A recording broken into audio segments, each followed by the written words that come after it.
whereby Rasulullah sallallahu alaihi wa alihi wasallam said, yeah, we're here. Whenever a man attends to the fulfilling of his brother's need, Allah shall attend to the fulfilling of his need, and Allah will assist his servant for as long as his servant assists his brother. We were right there for the last hadith, right? So he says, so because his student, who is also his brother Fillah, Habib Ahmad bin Hashim al-Habashi, he is a brother Fillah for Imam al-Haddad, had requested from him to write a treatise, like a simple reminder, right, on the obligations as Muslims. So he wrote, right? So he wrote part of this treatise, and he said, I seek Allah's forgiveness and do not claim that my intention in writing this treatise is confined to these good religious purposes. How may I do so when I am aware of the hidden desires, egoistic passions, and worldly wishes that I harbor, mashallah. Haddad, he's on a side of humility, mashallah. And so he doesn't want to declare for himself some form of piety in himself. I don't claim innocence or for myself. The ego is indeed an inciter of evil, except when Allah shows mercy on a person. And I answered this question also on the bed that people were asking about ujub, about feeling arrogant, like how do we get rid of this feeling of arrogance? It is from the nafs, it's from the shaitan, they mess with you, right? So the first rule is that do not allow those feelings to prevent you from doing good deeds. That's the first rule, right? Do not allow those feelings to prevent you from doing good deeds. Right? Go ahead and do those good deeds because it is the game of shaitan, right, to whisper to you and to make you abandon good deeds out of fear of showing off. Right? So if you fear showing off, even more you should do the good deed. Right? Do the good deed, right? And then scold yourself, reprimand yourself, right, for feeling so proud about it, and say to yourself, you know your flaws. You know how pathetic you really are. Right? You know how lousy your worship really is. You know this. Like Imam Mahdi himself saying here, that is how he's doing it. Like he's seeking Allah's forgiveness. He's not claiming any of this goodness for himself.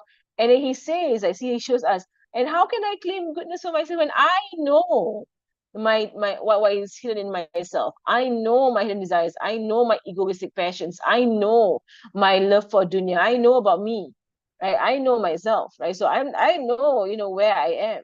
Right. So the one who is proud of their actions and the one who is arrogant is just a person who is deluded and unaware of the reality of themselves, basically, right? And they don't realize that all goodness comes from Allah subhanahu wa ta'ala.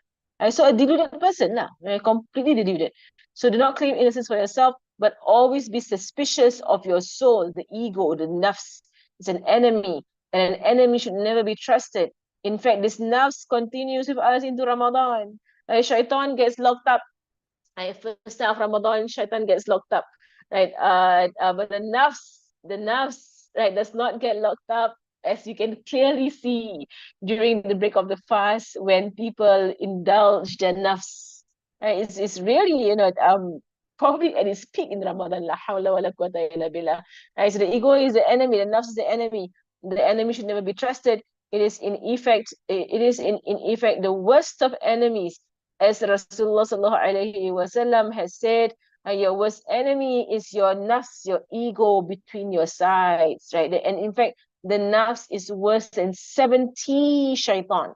Okay? The nafs is, he say here, right? The nafs is worse than 70 shaitan. So how inspired is the verse of the poet, who said that beware of your nafs, right? توقع نفسك لا تأمن غوائلها. I beware of your nafs and do not trust its mischief, or the ghawa'il meaning its diversions or its mischief, right? فالنفس أخبث من 70 شيطانا. And the nafs is worse than 70 shaitan. This comes from a hadith. And the hadith of Rasulullah, that the nafs is worse than 70 shaitans because you can't get rid of your nafs. Shaitan, you say, A'udhu billahi minash shaitanir rajim. Outside of Ramadan, right? You say, A'udhu billahi minash shaitanir rajim. And he runs away. Inside of Ramadan, he's not even there. Right? He's locked up, right, Shaitan. Right? So all of your problems, while you're sleeping too much, while you're eating too much, while you're gossiping, while you're doing all of these things, while you're feeling proud, arrogant, whatever, in the day of Ramadan, is you and your nafs. So now Ramadan is an exposure. And Ramadan is an exposure of ourselves to ourselves. So now the enemy's not around. You can't blame Shaitan. And let's look at your state. All right, let's look at your state. Do you still waste time? Do you still, oversleep? Do you still overeat? Do you still, backbite and gossip? Right? Do you still watch what is haram? If you're still continuously on that, then Shaitan gave you good momentum, right, into your haram, so that he can leave, he can take a break. Shaitan takes a break for 1 month, and you are on your haram momentum. I know, but cut it off. Right now, a few days to Ramadan, I make intentions. You're going to clean out.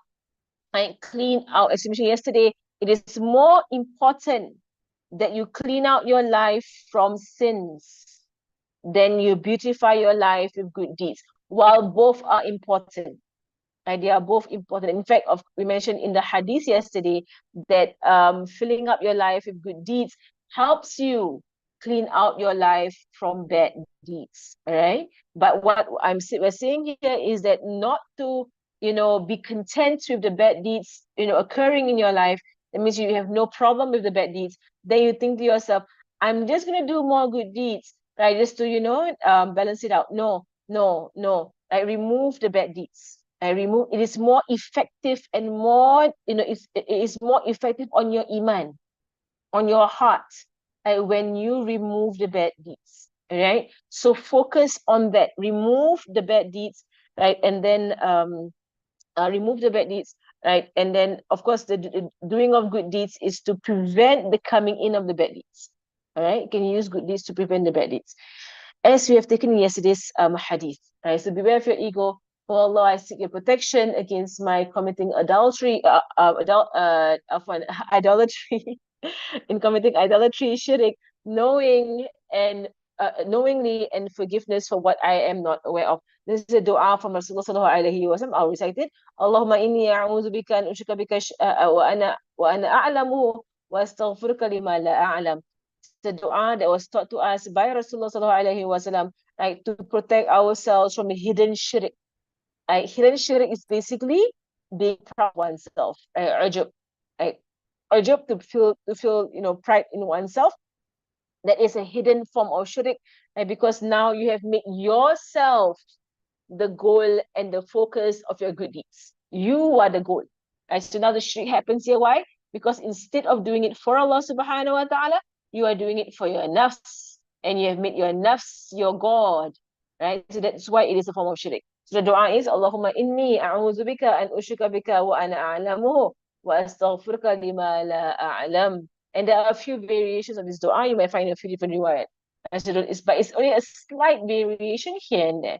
It does not harm the meaning of the dua. So again, Allahumma inni a'udhu bika an ushrika bika shay'an a'lamu wa astaghfiruka lima la a'lam. I 3 times in the morning, 3 times in the evening, to get rid of that. I should put in the answer. And so somebody was asking what is question about ujub. This is the answer from Rasulullah. 3 times morning, 3 times evening, to get rid of this feeling of pride that's come into your heart. Now, so I began each chapter in this treatise. We love Imam Muhammad for this. I began every chapter in this treatise by saying wa alayka, wa alayka.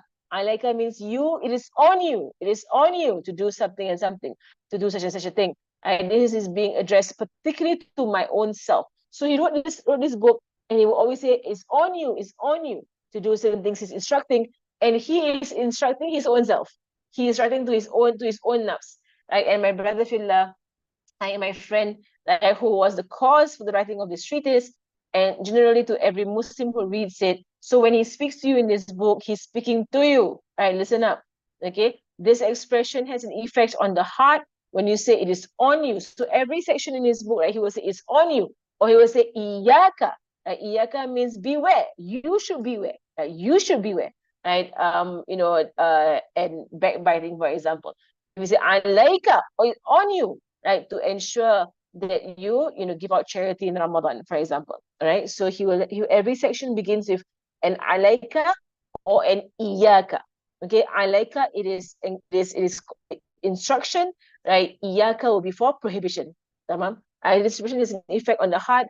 of those who it is addressed to. I hope that having used it, I will escape from the reproaches and stress directed against those who say but don't do, and who know but do not act. So he does this because he doesn't want to be counted as someone who tells others to do something and they themselves don't do it. Right. So when he says alaika, he's talking to his own self. So I'm also, so in a sense, I am advising me, right? I'm advising me, right? So you can't blame me for advising others and I myself don't do it. No, I'm advising me.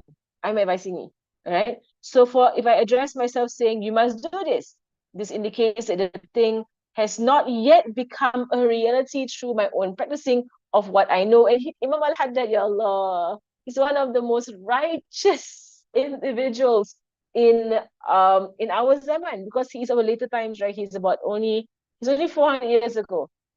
That's very recent if you compare to the other imams, right? So he is a recent alim, is a recent scholar. Only 400 years ago, Imam had that, right? So, but mashallah, he is a qutub, meaning that he's of the highest ranking saints of the awliya, the highest ranking. And that's why they are how they are, because they're so humble, right? They're not just saying all these things. They really feel it.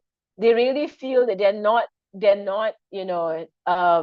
acting as how they're supposed to be acting. One of the awliya, there was once he was walking in the streets, I'm not wrong, one of the great imams, and he was walking in the streets, and someone in the marketplace called out to him, Ya Murai, right? Meaning that, oh, show off, right? Oh, ya Allah, right? Someone in the street called out to him and said to him, oh, show off, right? And he went to the person, he said, how do you know? How do you know my real state? Ya Allah. And for most of us to get so upset and so defensive, right? How dare you call me a show off? Subhanallah. He's like, I know I'm a show off. That's my state. Right? How do you know? Right? Ya Allah. And he repents to Allah subhanahu wa ta'ala. Allah, right? In this manner, I will neither be deceiving the believers as to making them think that I am all that and I'm not all that. I'm not forgetting myself, making myself, deceiving myself, thinking that I have done all these things when I know in myself I have not done it. That's the thing. Anyone who has any form of arrogance, right? You are a deluded person. Right? Anyone who has any form of pride or arrogance in your good deeds, you are a deluded person.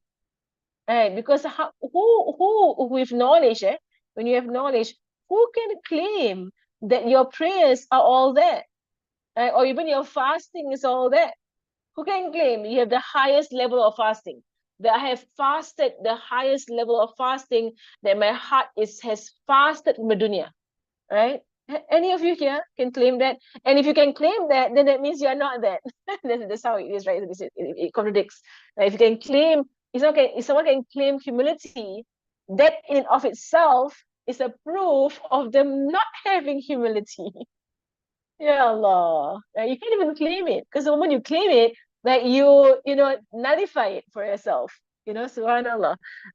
So not forgetting myself. Right? So subhanallah. So if you truly know, if you are truly honest with yourself and you know the state of your deeds, how can you ever be arrogant?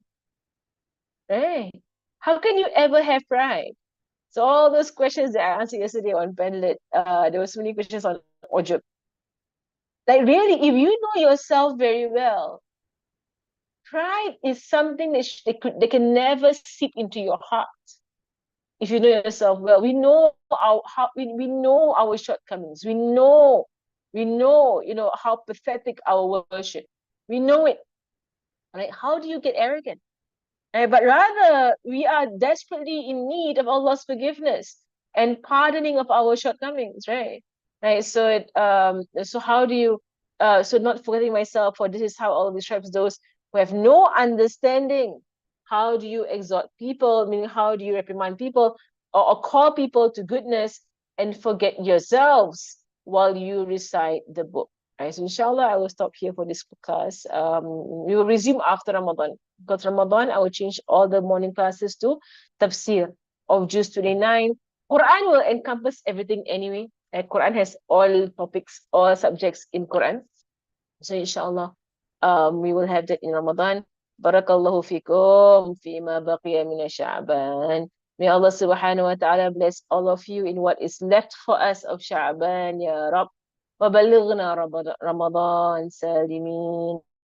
Allow us to reach Ramadan safely, inshallah. Okay, all of your questions, right? Put it on Padlet. Okay, put it on Padlet. I will answer them there when I have time, inshallah. Okay, barakallahu fikum. Sallallahu ala sayyidina Muhammadin wa ala alihi wa sahbihi wa sallam.